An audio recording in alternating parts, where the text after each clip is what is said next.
අපේ ගෙවත්තේ මුරුංගස් වෙන්නෙන් කොටසක් තමයි මේ තියෙන්නේ.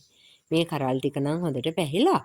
ඇත්තටම හරිම සතුටුයි. ඉතින් අපිම හදාගත්ත ගහකින් මේ විදියට ඵලයක් ගනිද්දි. මේ බලන්න මේ තියෙන්නේ ඉතා ලපටි කරල් ටිකක්. මම මේ කරල් ටිකත් වෙනම මේ විදියට කඩලා තියාගත්තා.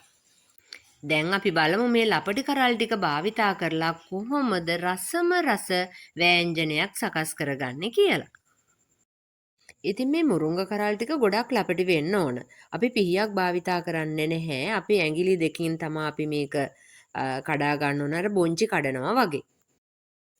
ඒ වගේම මේ සඳහා මම භාවිතා කරනවා කරපිංචා, රම්පේ, සුදුලූණු, රතුලූණු, උම්මලකඩ කුඩු ටිකක්, සියඹලා ස්වල්පයක්, කුරුඳු පොත්තක්, මිරිස් කුඩු, කහ කුඩු, තුනපහ කුඩු, ලුණු කුඩු ටිකක්. පොල් මිටිකිරි කෝප්ප එකහමාරක් විතර මම මෙතනදී භාවිතා කරනවා. ඒ වගේම පොල් තෙල් තේ හැඳි 3ක් විතර භාවිතා කරනවා. ඊට අමතරව බිත්තර එකක් භාවිතා කරනවා. ඉස්සෙල්ලම කරන්න ඕන මේ මුරුංග කරල් ටික දැන් මේ ටික මම හොදලා තමයි අරන් තියෙන්නේ. මේ ටික හොඳට අපේ ඇඟිලි භාවිතා කරලා කඩා ගන්න ඕන. ඒකට හේතුව තමයි අපි මේක දැන් කරල එහෙමම ආහාරයට ගන්නවනේ. මේකේ කොටසක් අයින් කරන්නේ නෑ. අර ලොකු මුරුංගවලදී නම් අපි කරන්නේ පොත්ත අයින් කරනවනේ. මෙතනදී අපි පොත්ත අයින් කරන්නේ නෑ. ඒ නිසා ලපටි කරල් තමයි අපිට මෙතනදී භාවිතා කරන්න වෙන්නේ. මොකද නැත්තම් මේක අපි ආහාරයට ගන්නකොට අපේ උගුරේ පැටලෙන්න පුළුවන්.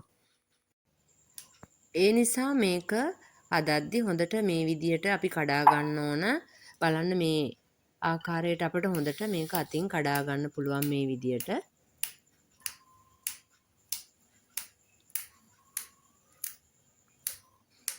ඇත්තටම එතකොට අපේ අතට දැනෙනවා. ඒක හයිය තියෙනවා නම් අර මේ විදියට දැනෙනවා. එතකොට ඝනකම් එකක් ආවොත් අපිට ඒක කඩන්න බෑ. ඒ කොටස අපි අයින් කරන්න ඕන. මෙතනදී මේ විදියට මේ ඝනකම් එකක් අහු වුණොත් අපිට ඒක ගන්න බෑ. අපි එතකොට ඒක අයින් කරන්න ඕන. මේ වගේ එකක් ආවොත් අපිට ඒක පාවිච්චි කරන්න බෑ. ඒක පැහිලා වැඩි. දැන් මේ තියෙන්නේ අපි කඩලා සකස් කරගත්ත මුරුංග ටික. දැන් ඉතින් අපි රසවත් වෑංජනය සකස් කරගන්නයි යන්නේ. මේ විදියට රත් කළ වාජනයට තෙල් ටිකක් දාන්න. ඒකට ලූණු සහ සුදු ලූණු දාලා මේ විදියට ඒ දෙක බැදෙන්න අරින්න. ලුණු ටික බැදෙනකොට මේකට රම්පේ කරපිංචා එකතු කරගන්න. ඊට පස්සේ උම්මලකඩ ටික දාන්න.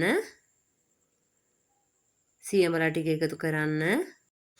මේක ටෙම්පරාදු වෙනකොට 3-5 කුඩු ටික දාන්න. මිරිස් කුඩු, කහ කුඩු, ලුණු කුඩු ටික එකතු කරන්න. දැන් මුරුංගා ටික එකතු කරන්න.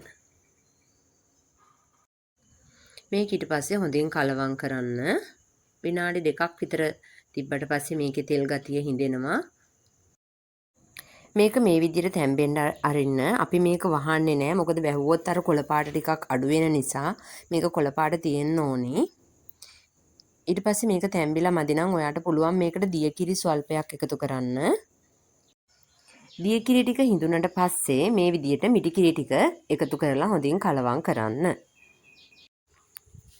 මේක තව විනාඩි 3ක් විතර ලිපේම තියලා මේ විදිහට හැඳි ගන්න. මොකද නැත්තම් මේක කැටි ගහනවා. දැන් මේ කිරි ටික හොඳට පැහිලා තියෙන්නේ. ඒ නිසා අපි මේකට මේ විදිහට බිත්තරය එකතු කරනවා.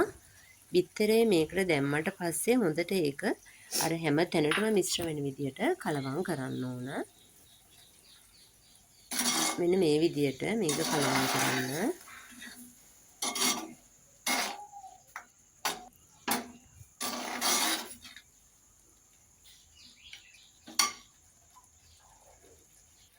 බිත්තරේ දැම්මට පස්සෙත් මේක හොඳට පැහෙන්න ඕන.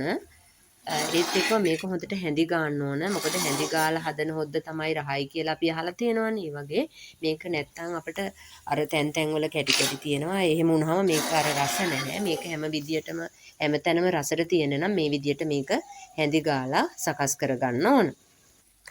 දැන් මේ රසවත් වෑංජනය සකස් කරගෙන ඉවරයි. හරිම සුවඳයි. අපි දැන් ලිපනිමා ගමු. කෑමක් රසවත් වෙන්නේ ඒක උණුවෙන්ම ආහාරයට ගත්තොත් නේ.